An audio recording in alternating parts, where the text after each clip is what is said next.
Je n'ai pas tout de suite compris à quel moment précis la soirée avait basculé. Il n'y a pas eu de rupture nette, pas de phrase dramatique ni de gestes spectaculaires. Juste une succession de détails insignifiants, en apparence. Des choses que l'on remarque toujours trop tard. L'ascenseur avait été en panne, encore. Nous avions monté les 3 étages à pied, en silence d'abord, puis en riant de fatigue. Elle marchait devant moi, d'un pas tranquille, comme si elle connaissait déjà l'endroit par cœur. Pourtant, c'était la première fois que j'entrais ici. Un appartement prêté, avait-elle dit, temporaire, un mot qui rassure sans rien promettre. Lorsqu'elle a ouvert la porte, une odeur discrète m'a frappé. Pas un parfum identifiable, plutôt un mélange de bois chaud, de linge propre et de quelque chose de plus personnel, impossible à nommer. La lumière était tamisée, volontairement ou non, je n'aurais su le dire. Elle a posé ses clés sur la console, retiré son manteau, puis s'est tournée vers moi avec un sourire bref. « Entre, fais comme chez toi. » Je me suis exécuté. La porte s'est refermée derrière moi dans un claquement doux mais définitif. Je n'y ai pas prêté attention sur le moment. Qui écoute vraiment le bruit d'une porte? Quand la conversation continue, quand le corps est encore chargé du froid extérieur. Elle s'est déplacée vers la cuisine, laissant derrière elle une traînée invisible qui attirait le regard. Je l'ai suivie sans réfléchir, observant la façon dont elle se mouvait dans cet espace. À l'aise, trop à l'aise pour quelqu'un qui n'y vivait pas vraiment. « Tu veux boire quelque chose ?» a-t-elle demandé. J'ai répondu oui, sans préciser quoi. Elle a souri à nouveau, comme si cette réponse vague lui convenait parfaitement. Elle a sorti 2 verres, une bouteille de vin, les a posés sur le plan de travail avec une lenteur presque exagérée. Chaque geste semblait prendre plus de place qu'il ne le devait. Quand elle a versé le vin, le liquide a produit un son clair, presque intime. Je me suis surpris à l'écouter avec une attention excessive, comme si le silence autour amplifiait tout. Nous avons trinqué. Nos verres se sont touchés avec un tintement léger. « À quoi ?» a-t-elle demandé. J'ai haussé les épaules. « À cette soirée, j'imagine. » Elle a penché la tête, réfléchissant. « Oui, à cette soirée. » Elle n'a pas bu tout de suite.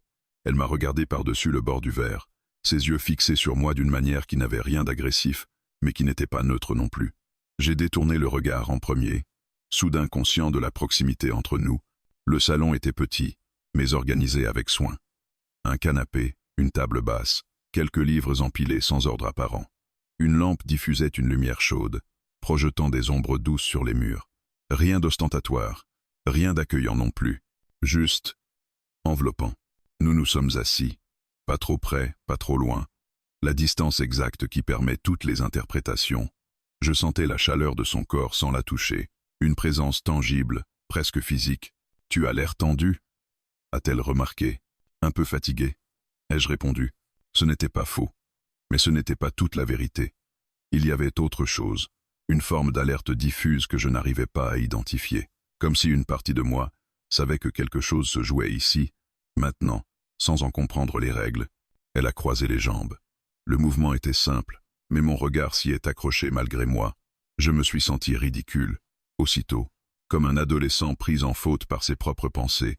Cette journée a été longue pour tout le monde, a-t-elle dit doucement. Elle s'est penchée pour poser son verre sur la table basse.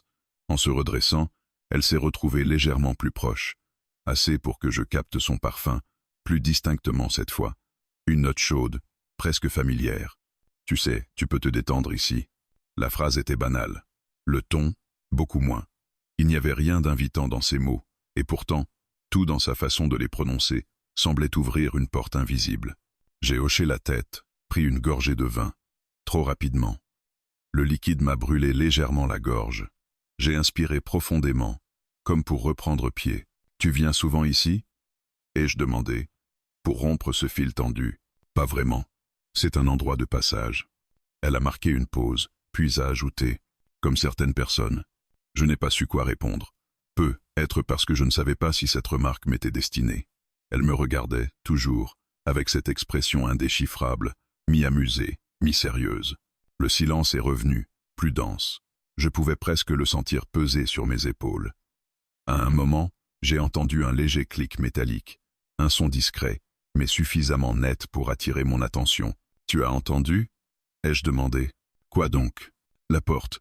Elle a souri, sans se retourner. « Ah. Oui, tu l'as verrouillée ?» Elle a haussé les épaules, comme si la question n'avait que peu d'importance. Par habitude, cette réponse aurait dû me rassurer. Elle a fait l'inverse. J'ai senti quelque chose se resserrer en moi, une tension qui n'avait rien à voir avec la peur. Plutôt une conscience accrue de la situation, de l'espace, d'elle. « Ça te dérange ?» a-t-elle demandé. J'ai hésité une fraction de seconde. Non, pas vraiment. Elle a repris son verre, s'est rapprochée de la fenêtre, a tiré légèrement le rideau pour regarder dehors. La ville s'étendait en contrebas, silencieuse à cette heure. Elle est restée là quelques secondes, dos à moi, puis a parlé sans se retourner. « Tu sais, j'aime bien quand les choses sont claires. » Claires ? Oui, quand il n'y a pas d'ambiguïté inutile. Je me suis levé à mon tour, me rapprochant sans y penser. Je me suis arrêté à quelques pas derrière elle, assez près pour sentir sa présence, assez loin pour qu'aucun contact ne soit encore possible. Et là, est-ce que c'est clair ? Ai-je demandé. Elle s'est retournée lentement, son regard a croisé le mien, sans détour. Il n'y avait ni défi ni provocation, juste une certitude tranquille. La porte est verrouillée, a-t-elle dit. L'ambiance, non. Ces mots sont restés suspendus entre nous. Ils n'exigeaient aucune réponse immédiate. Ils n'en appelaient pas non plus à l'action. Ils constataient simplement un état de fait. Je me suis rendu compte, à cet instant précis, que je ne pensais plus à repartir, que l'idée même de sortir de cet appartement m'avait quitté sans que je m'en aperçoive. Il n'y avait pourtant rien d'irréversible, rien de concret. Juste une atmosphère, une tension douce, presque confortable. Elle a passé devant moi pour retourner s'asseoir sur le canapé.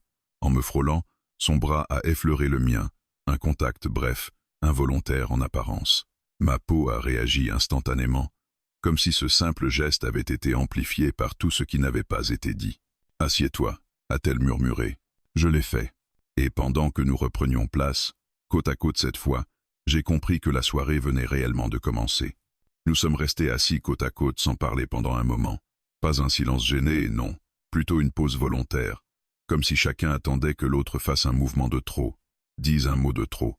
Le canapé, que je n'avais pas trouvé particulièrement petit en arrivant, me paraissait soudain étroit.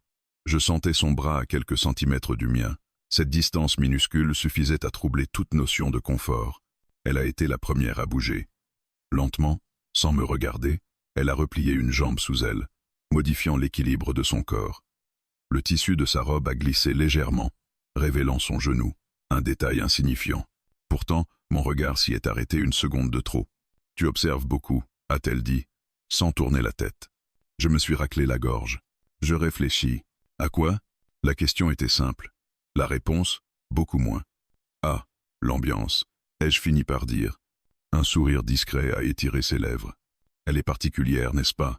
Elle a enfin tourné la tête vers moi. Nos regards se sont croisés, et j'ai ressenti cette sensation étrange, comme si quelque chose se nouait silencieusement entre nous. Ni promesse, ni menace, juste une tension claire, assumée. « Tu n'es pas obligé de rester », a-t-elle ajouté, d'un ton presque doux. Cette phrase, paradoxalement, m'a cloué sur place. Je sais. Vraiment ? Elle s'est penchée légèrement en arrière, posant un bras sur le dossier du canapé.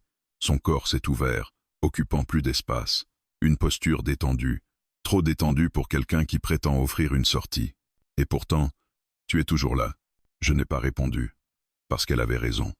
Parce que je n'avais même pas envisagé de me lever. Parce que l'idée de rompre cette proximité me semblait soudain plus inconfortable que de la maintenir. Elle s'est levée, m'obligeant à lever les yeux pour la suivre. Elle a récupéré nos verres sur la table basse. « Viens », a-t-elle dit. « On sera mieux dans la cuisine. » Je l'ai suivie une nouvelle fois. Toujours ce même sentiment. Je ne décidais pas vraiment. Je consentais. Nuance subtile, mais essentielle. La cuisine était plus éclairée. Une lumière plus franche, moins flatteuse. Pourtant, elle n'a rien perdu de son mystère. Elle s'est appuyée contre le plan de travail, croisant les bras. Moi, je me suis placé en face d'elle, à une distance raisonnable. Du moins, c'est ce que je croyais. « Tu es toujours aussi prudent ?» a-t-elle demandé. « Toujours. Ou seulement avec moi ?» Elle m'a tendu mon verre. Quand nos doigts se sont frôlés, elle n'a pas retiré les siens immédiatement. Une fraction de seconde. Suffisante pour que mon attention se focalise entièrement sur ce point de contact. Peut être que je n'ai pas envie de faire d'erreur, ai-je dit. Les erreurs sont parfois intéressantes. Elle a pris une gorgée de vin, me regardant par-dessus le verre, exactement comme plus tôt. Mais cette fois, quelque chose avait changé. Son regard était plus direct, moins joueur. « Dis-moi, a-t-elle repris. Tu crois vraiment à la neutralité? Comment ça? Être là, ensemble. Tu penses que c'est neutre? » J'ai hésité. Non. Elle a hoché la tête, satisfaite. Moi non plus. Un bruit est monté de la rue. Une voiture, des voix lointaines. Le monde continuait d'exister dehors, indifférent à ce qui se passait ici. Cette idée m'a traversé l'esprit brièvement, avant de disparaître complètement. Elle a posé son verre, puis s'est rapprochée. Un pas seulement. La distance entre nous s'est réduite de moitié. Je pouvais distinguer les détails de son visage, la manière dont la lumière soulignait ses traits. « Tu te demandes sûrement où tout ça mène », a-t-elle murmuré. « Oui. Et ça t'inquiète ?» J'ai inspiré lentement. « Un peu. Tant mieux. » Elle a souri. Un sourire calme, presque rassurant. Mais ces mots produisaient l'effet inverse. « L'inquiétude empêche de faire n'importe quoi », a-t-elle ajouté. Mais elle n'empêche pas de ressentir. Elle s'est encore approchée. Nous étions maintenant assez proches pour que je sente la chaleur de son corps. Aucun contact. Pas encore. Cette absence était presque plus lourde que s'il y en avait eu un. « Tu sais ce que je remarque chez toi ?» a-t-elle demandé. « Non. Tu fais très attention à ce que tu montres, mais ton corps, lui, réagit. » J'ai dégluti. Elle avait baissé les yeux un instant, puis les avait relevés, comme pour vérifier que j'avais compris. « Tu n'aimes pas perdre le contrôle, n'est-ce pas? Et toi? Moi, j'aime savoir jusqu'où je peux aller sans l'imposer. » Cette phrase s'est insinuée en moi, lentement. Elle ne me poussait pas, elle ne me tirait pas. Elle se contentait de se tenir là, exactement à la bonne distance pour que le choix m'appartienne. On devrait être changé de sujet, ai-je proposé, plus pour me rassurer que par réelle conviction. On peut essayer. Elle a reculé légèrement, me laissant respirer.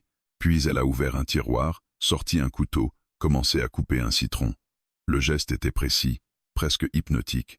Le parfum s'est répandu dans la pièce. « Tu veux du citron dans ton verre ?» a-t-elle demandé. « Pourquoi pas ?» Elle a pressé une tranche au-dessus de mon verre, ses doigts luisants de jus. J'ai observé le mouvement, fasciné malgré moi. Elle a essuyé ses mains sur un torchon, puis m'a tendu le verre. Voilà. Quand j'ai bu, le goût était plus vif, plus présent, comme si mes sens s'étaient aiguisés sans que je m'en rende compte. « Tu ressens ça aussi ?» a-t-elle demandé. « Quoi ?» Cette impression que tout est amplifié. J'ai acquiescé. « Oui. » Elle a hoché la tête lentement.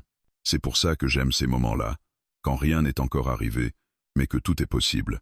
Elle s'est appuyée à nouveau contre le plan de travail. Cette fois, je ne me suis pas contenté de rester à distance. J'ai fait un pas vers elle. Un seul. Elle n'a pas reculé. Nos regards se sont accrochés. Le silence est revenu, chargé d'une nouvelle intensité. Je sentais mon cœur battre plus vite, sans panique, sans urgence, juste une lucidité étrange. « Tu vois ?» a-t-elle murmuré. Trop proche pour être neutre, ce n'est pas forcément un problème. Elle n'a pas attendu ma réponse. Elle a simplement tourné la tête, comme pour me laisser le temps de décider. Et à cet instant précis, j'ai compris que ce qui me retenait n'était plus la porte verrouillée, ni l'endroit, ni même elle. C'était la conscience aiguë que chaque seconde passée ici me rapprochait d'une ligne invisible, et que je n'étais plus certain de vouloir l'éviter. Elle n'a pas bougé tout de suite, sa tête légèrement tournée, son regard posé ailleurs, comme si elle m'offrait une échappatoire silencieuse. Ce n'était pas une invitation claire, ni un refus, juste un espace laissé volontairement vide. J'ai compris alors que le jeu ne se jouait pas dans les gestes, mais dans ce qui n'était pas formulé. Je me suis appuyé contre le plan de travail, à quelques centimètres d'elle. Assez près pour sentir la chaleur qui émanait de son corps, assez loin pour que l'absence de contact devienne une présence à part entière. Le silence n'était plus neutre. Il était habité. « Tu penses à quoi ?» a-t-elle demandé sans me regarder. « À ce que tu ne dis pas. » Un sourire presque imperceptible a glissé sur ses lèvres. C'est souvent plus intéressant. Elle a enfin tourné la tête vers moi. Son regard n'était ni doux ni dur. Il était attentif, observateur, comme si elle cherchait à lire mes réactions plus que mes paroles. « Et toi ?» a-t-elle repris. « Tu fais toujours autant attention à ce que tu dis. » J'essaie. Pourquoi? La question était simple, mais elle visait juste. J'ai pris le temps d'y réfléchir, non par stratégie, mais parce que la réponse n'était pas évidente. Parce que certains mots ferment des portes qu'on ne peut plus rouvrir. Elle a hoché la tête lentement. Et d'autres les entr'ouvrent, a-t-elle ajouté. Elle a fait un pas sur le côté, réduisant encore l'espace entre nous. Mon dos a effleuré le bord du plan de travail. Je me suis rendu compte que je n'avais plus vraiment de marge de recul. Cette constatation aurait dû m'alarmer. Elle m'a au contraire procuré une étrange sensation de clarté. « Tu sais ce qui me plaît dans ce genre de situation ?» a-t-elle murmuré. « Dis-moi. C'est que personne n'a besoin de mentir.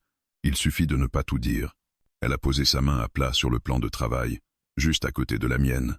Nos doigts ne se touchaient pas. Pas encore. Cette proximité rendait chaque micro-mouvement perceptible. Je pouvais presque anticiper ses gestes, comme si son corps envoyait des signaux avant même d'agir. « Tu pourrais partir maintenant, a-t-elle dit calmement. « Oui. Et moi, je pourrais te laisser faire. Mais tu ne le feras pas. » Elle a levé un sourcil, amusée. « Tu es sûr de toi. » « Non. Mais je sens que ce n'est pas ce que tu veux. » Elle a retiré sa main, lentement, comme pour souligner le manque soudain. « Ce que je veux n'est pas la question, » a-t-elle répondu. « Ce qui compte, c'est ce que toi, tu es prêt à accepter. » Ces mots ont résonné plus profondément que je ne l'aurais cru. Il n'y avait aucune pression dans sa voix, aucun ultimatum, juste une invitation à l'honnêteté. Elle s'est éloignée, retournant vers le salon. Je l'ai suivie, presque mécaniquement. Le canapé nous a accueillis une nouvelle fois, mais la configuration avait changé. Elle s'est assise à l'autre extrémité, comme pour rééquilibrer l'espace. Une fausse distance, chargée de ce qui venait d'être échangé. « Parle-moi de toi », a-t-elle demandé. « Vraiment ? Oui, pas de ce que tu fais, de ce que tu évites. » La question m'a pris de court. J'ai inspiré profondément avant de répondre. J'évite les situations où je pourrais perdre le contrôle. Parce que j'ai appris que ce qui échappe peut faire mal. Elle m'a écouté sans m'interrompre, sans juger. Cette attention totale était presque déstabilisante. Et pourtant, a-t-elle dit après un silence, te voilà ici. Oui. Tu penses que c'est une contradiction? Peut être une exception. Elle a souri. Les exceptions sont souvent plus révélatrices que les règles. Elle s'est légèrement rapprochée, juste assez pour que nos genoux se frôlent.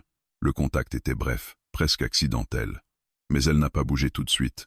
J'ai senti la pression légère, constante, ni retrait, ni avancée. « Tu ressens quoi là maintenant ?» a-t-elle demandé. La question était directe. Impossible de l'esquiver sans mentir.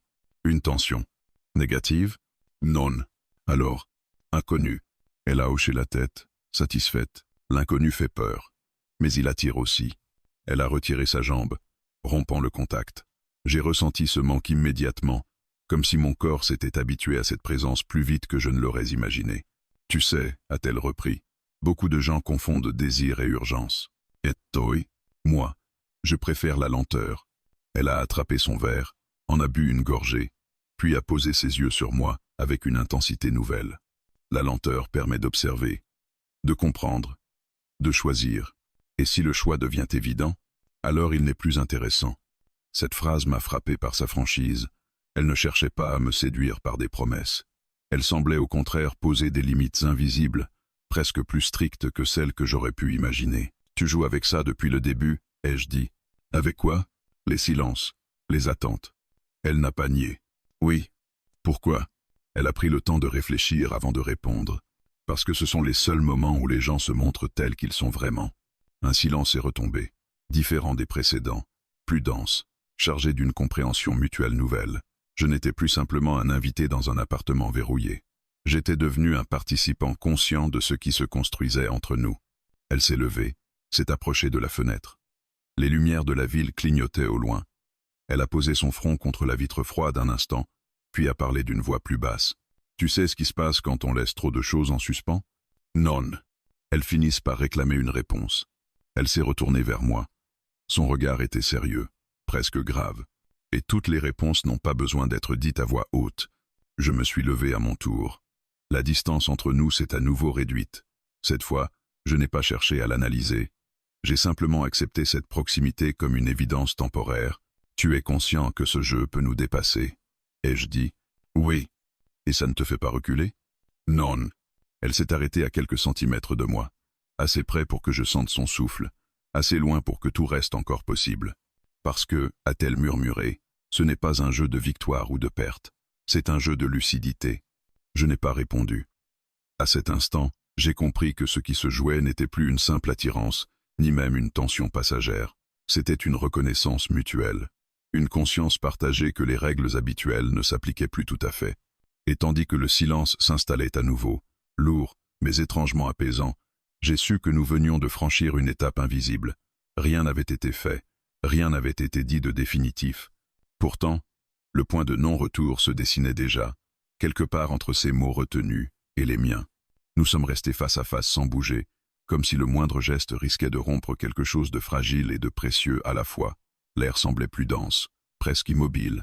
Je sentais mon souffle se caler sur le sien, un rythme commun qui s'imposait sans que nous l'ayons décidé. C'est elle qui a rompu l'équilibre, à sa manière.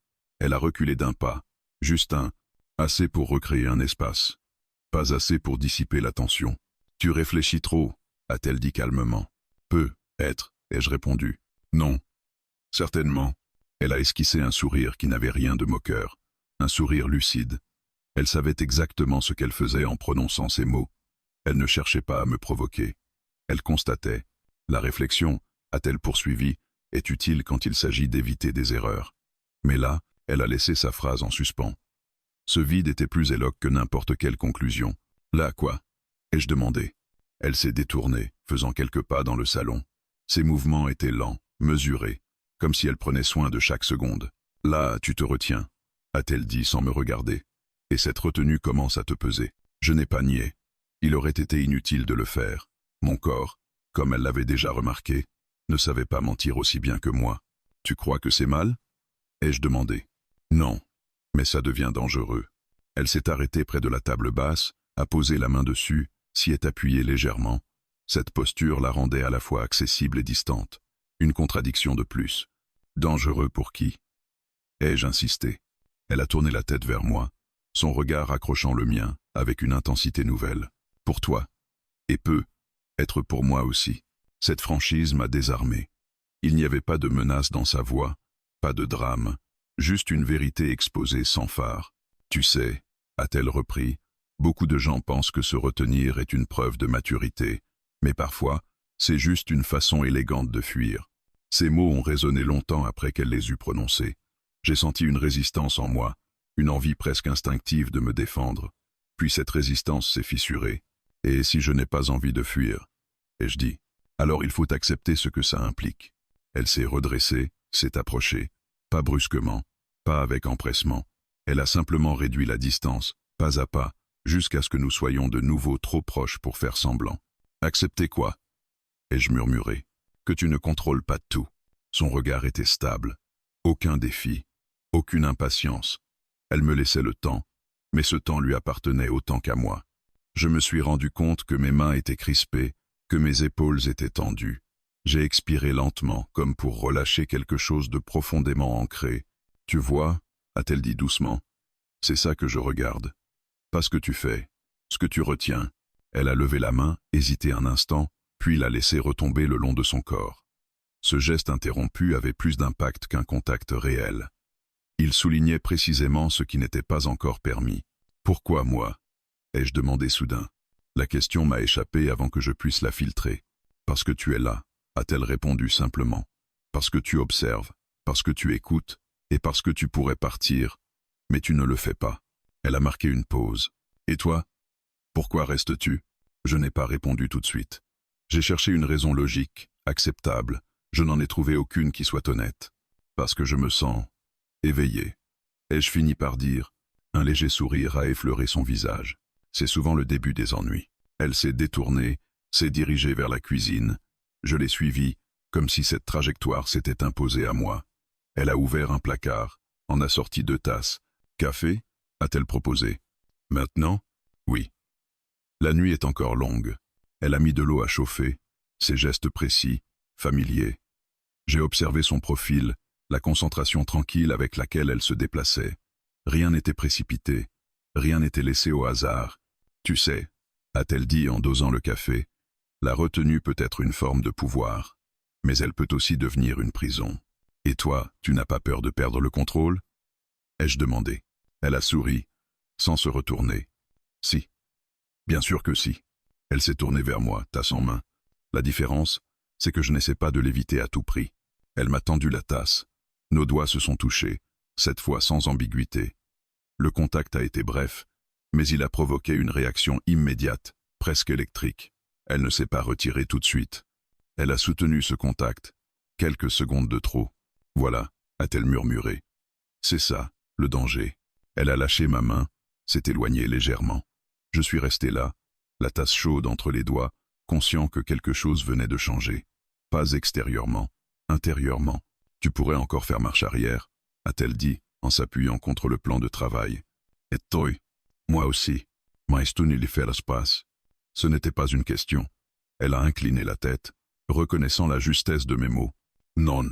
Nous avons bu notre café en silence. Un silence différent, moins chargé d'incertitude, plus lourd de conséquences. Je sentais que chaque seconde supplémentaire passée ici renforçait un lien invisible. Rien n'avait été déclaré, rien n'avait été acté. Pourtant, la retenue elle-même était devenue une force dangereuse, prête à céder. Quand elle a posé sa tasse, elle m'a regardé longuement. Tu sais, a-t-elle dit, il y a un moment où ne rien faire devient un choix en soi. Et ce choix-là mène où? Elle s'est approchée une dernière fois, s'arrêtant à une distance infime, là où il faut être prêt à assumer. Elle n'a pas ajouté un mot de plus. Elle n'en avait pas besoin. Et tandis que la nuit avançait, je comprenais que la retenue qui m'avait protégé jusque-là était en train de se transformer, lentement, inexorablement, en une tentation bien plus risquée que n'importe quel abandon. Il n'y a pas eu de signal clair, pas de moment spectaculaire, pas de bascule franche, juste cette évidence tranquille qui s'est imposée à moi alors que nous étions là, debout l'un en face de l'autre, le café encore chaud entre les mains. La porte, verrouillée depuis le début, avait cessé d'exister dans mon esprit. Elle n'était plus un obstacle, ni une protection. Elle était devenue un détail périphérique, presque anecdotique. Ce qui comptait désormais se tenait devant moi. Elle a été la première à s'asseoir. Pas sur le canapé, mais sur le bord de la table basse, comme si elle refusait toute posture trop confortable. Une façon de dire que rien ici n'était destiné à durer, sans être vécu pleinement. Elle a posé sa tasse, a croisé lentement les chevilles, puis a levé les yeux vers moi. « Tu es très silencieux », a-t-elle remarqué. J'essaie de comprendre à quel moment tout ça a changé. « Et tu as trouvé ?»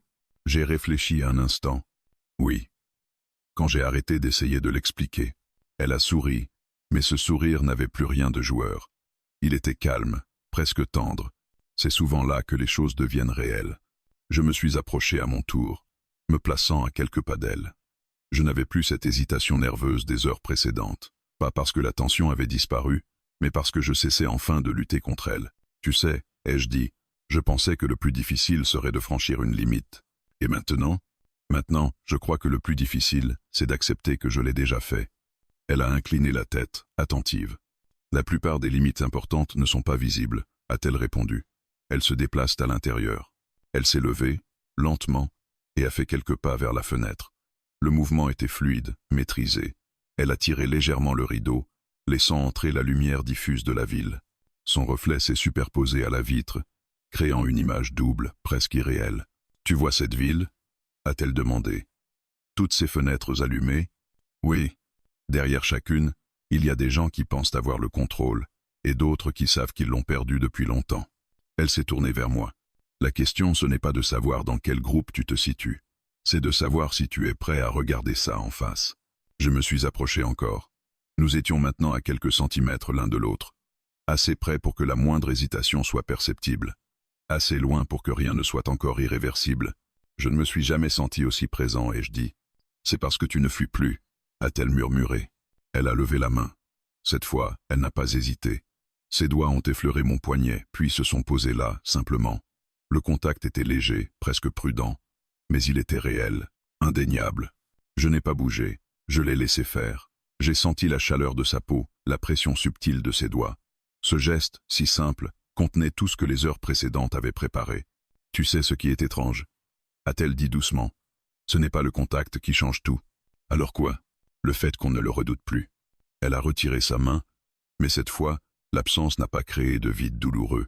Elle a laissé une trace, une mémoire tactile qui persistait. Nous sommes restés là un moment, sans parler. Le silence n'était plus une tension à résoudre. Il était devenu un espace partagé, une respiration commune. « Tu as encore peur ?» m'a-t-elle demandé. J'ai pris le temps de répondre. « Oui. » Mais ce n'est plus une peur qui freine. C'est une peur qui éclaire, a-t-elle complété. Elle a fait un pas de côté, m'invitant silencieusement à la suivre. Nous sommes retournés vers le salon. Le canapé nous attendait, familier et différent à la fois. Elle s'est assise, puis m'a regardé sans rien dire. J'ai compris que c'était à moi, cette fois, de décider. Je me suis assis à côté d'elle, pas collé, pas distant, juste assez proche pour que nos épaules se frôlent. Elle n'a pas bougé. Elle a fermé les yeux un instant, comme pour enregistrer ce moment. « Tu sens ça » a-t-elle murmuré. « Oui. » Ce calme étrange. « Oui. » Elle a ouvert les yeux, les a posés sur moi. C'est là que beaucoup se trompent. Ils pensent que le calme signifie la fin de la tension. Et toi. Moi, je pense que c'est le moment le plus fragile. Elle a raison. Je le savais. Ce calme n'était pas une résolution, c'était une suspension, un équilibre instable, prêt à basculer au moindre geste mal interprété. Si on continue, ai-je dit, on ne pourra pas faire comme si rien ne s'était passé. Je sais. Et tu es prête à ça? Elle m'a regardé longuement, sans détourner les yeux. Je le suis depuis le moment où j'ai fermé cette porte à clé. Ces mots ont eu un effet étrange. Ils n'ont pas déclenché une impulsion. Ils ont installé une certitude. Je me suis légèrement tourné vers elle. Nos regards se sont croisés, et quelque chose s'est relâché en moi. Une défense ancienne, inutile désormais. Alors la porte n'est plus le problème, ai-je dit. Elle a souri. Non. Elle ne l'a jamais vraiment été. Elle a posé sa main sur la mienne, cette fois sans hésitation. Le contact était ferme, assuré. Il n'y avait plus de test, plus de jeu, juste une reconnaissance mutuelle. Ce qui compte maintenant, a-t-elle murmuré, c'est ce que nous faisons de ce moment. Je n'ai pas répondu tout de suite. J'ai regardé nos mains jointes, puis son visage. J'ai senti le poids de cette décision, non comme une menace, mais comme une responsabilité partagée. Alors faisons-le consciemment, ai-je dit enfin. Elle a hoché la tête, lentement. C'est tout ce que je demande. Nous sommes restés ainsi, unis par ce simple contact, conscients que le choix venait d'être fait.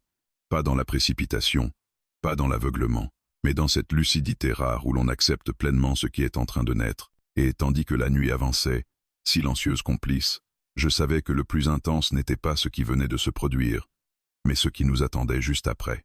Le silence qui a suivi n'était pas vide. Il était plein de ce que nous venions d'accepter sans le dire. Nos mains se sont finalement séparées, sans précipitation, comme si le contact avait accompli ce qu'il devait accomplir. Rien n'avait été rompu. Rien n'avait été scellé non plus. Et pourtant, quelque chose s'était définitivement déplacé. Elle s'est levée la première. Pas pour fuir, pas pour mettre de la distance, mais comme on change de posture après avoir tenu longtemps la même position.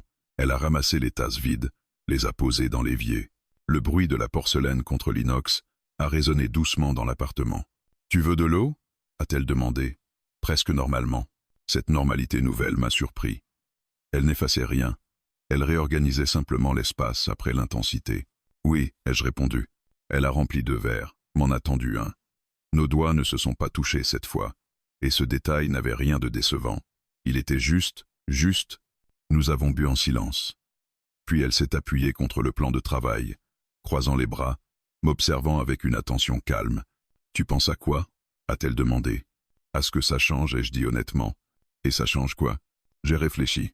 La façon dont je te regarde, et peut être la façon dont je me regarde moi-même. Elle a hoché la tête, comme si cette réponse confirmait quelque chose qu'elle savait déjà. C'est souvent le vrai déplacement, a-t-elle dit. Pas entre 2 personnes.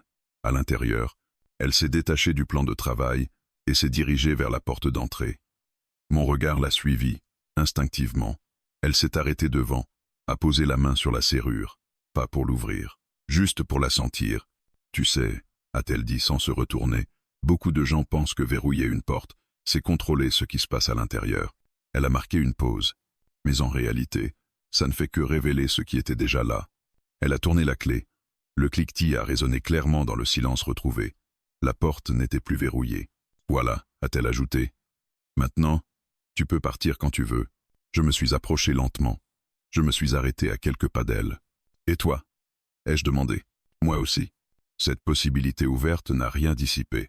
Elle a simplement rendu les choses plus nettes. Tu regrettes ? Ai-je demandé. Elle a secoué la tête. Non. Je préfère les moments que l'on choisit pleinement, même s'ils sont éphémères, à ceux que l'on évite toute une vie. Je me suis appuyé contre le mur, soudain conscient de la fatigue douce qui commençait à s'installer. Pas une lassitude, une retombée. Je crois que je vais y aller, ai-je dit. Les mots sont sortis sans drame, sans urgence. Elle n'a pas paru surprise. Je comprends. Elle s'est approchée, pas trop près, pas trop loin. Cette distance maîtrisée était devenue notre langage commun. Tu sais, a-t-elle dit, Certaines rencontres ne sont pas faites pour durer. Elles sont faites pour ajuster quelque chose. Ajuster quoi? Le regard, les attentes, la manière d'entrer dans une pièce ou d'en sortir. Elle a souri légèrement. Ce sourire-là n'avait rien de séducteur. Il était sincère. J'ai attrapé ma veste. J'ai jeté un dernier regard autour de moi. L'appartement semblait différent, comme si l'espace avait absorbé ce qui s'y était joué. Rien n'avait changé matériellement. Tout avait changé intérieurement. Merci, ai-je dit. De quoi? De ne pas avoir forcé, de ne pas avoir fui non plus. Elle a acquiescé. C'est rare, a-t-elle murmuré. Et précieux, elle a ouvert la porte. L'air de la cage d'escalier m'a frappé, plus frais, plus neutre. Le monde extérieur reprenait ses droits, sans brutalité. Je me suis arrêté sur le seuil. Être qu'on se reverra, ai-je dit. Elle n'a pas répondu tout de suite. Puis elle a souri, doucement. Être, et être pas. L'important, c'est que cette porte-là, elle restera ouverte. Je suis sorti. La porte s'est refermée derrière moi, sans être verrouillée cette fois. Le bruit était différent, moins définitif, plus léger. Dans l'escalier, chaque pas me semblait plus conscient que d'habitude. Je ne ressentais ni regret, ni manque immédiat. Juste une lucidité calme, une sensation rare d'avoir été exactement là où je devais être, au bon moment, sans chercher à retenir quoi que ce soit. Dehors, la nuit était toujours là. Les lumières de la ville clignotaient, indifférentes. Les passants continuaient leur trajectoire, enfermés dans leurs propres histoires. Je me suis arrêté un instant, respirant profondément. La porte était verrouillée. Au début. L'ambiance, non. Et maintenant que la clé avait tourné dans l'autre sens, je comprenais enfin. Ce n'était jamais une histoire de porte. C'était une histoire de présence, de choix conscients, et de ces moments suspendus qui ne demandent pas à être prolongés, seulement à être pleinement vécus.